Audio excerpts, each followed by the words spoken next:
tulong dun sa amin ah. Hindi naman porkit driver, tulog-tulog ka lang ng tulog. Tumulong ka naman sa mga pahinante. Problema mo. Kapal din na talaga ng mukha mo eh, no? Hirap na kami doon maghakot ah. Ikaw, patulog-tulog lang dyan. Bakit pagod na pagod? Dapat nag-isip ka driver ka, tumulong ka sa mga pahinante mo. Kailangan ko tumulong doon. Pagod na pagod ako magmaneho. Ano ka na lang pagod din? Dapat pumarihas ka, hindi yung tama yung ganyang ginagawa mo. Kaya nga nagmamaneho ako, tulog kayo rito sa ano eh. Tapos sa'yo, papatulog. Natural, nagmaneho ka, alangan matulog ka. Ngayon, nakatambay ka lang naman, wala ka namang ginagawa. Hindi naman ngayon, napakakupal mong driver ka. Sus, Ganyan talaga yung mga driver, no?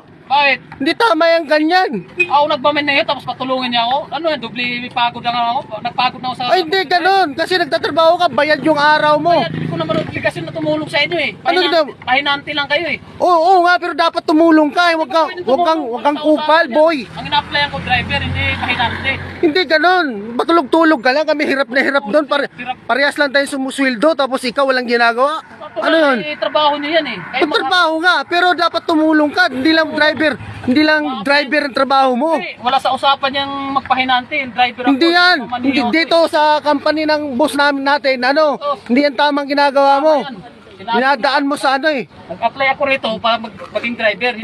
Porket malakas ka sa secretary dito? Wala akong sinasabi Ano? Pero hindi ko obligasyon yung maging driver. Parang baka kala mo, hindi namin alam yung pinagagawa ng secretary dito. Bakit? Alam namin yung ginagawa nyo. Anong alam mo? Ay, wala ka na doon. Magkabanggaan talaga tayo nito. Ay, seryoso yung pagbibintang Ay, nako, magkasama kayo ng isang gabi doon sa madilim ng Saan? yung secretary ni boss. Kasi natin ano lang yun, napasama lang sa akin yun. Ay, sos, wag mo akong anuhin. Yung mga pagka makatin yung dalawa, ang lalandi nyo. Tapos ngayon, hindi ka pa tumutulong sa mga pahinante. Hindi nga ako pwedeng tumulong sa inyo. Kupal ka, porket wala dito si boss.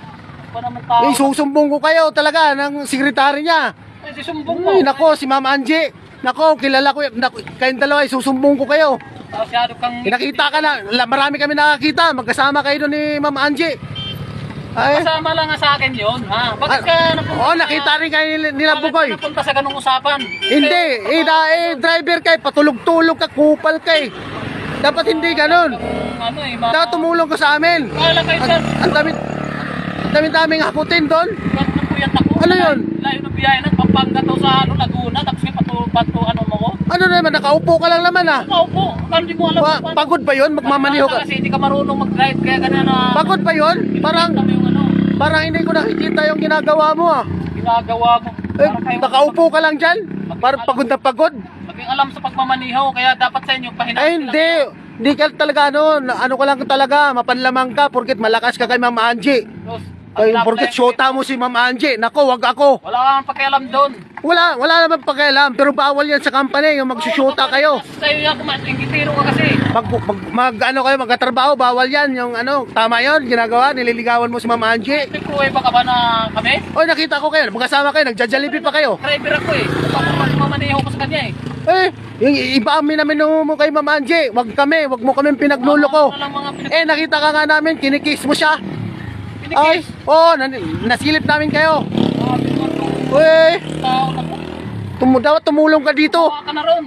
Ina ka, kupal na driver. Ayop.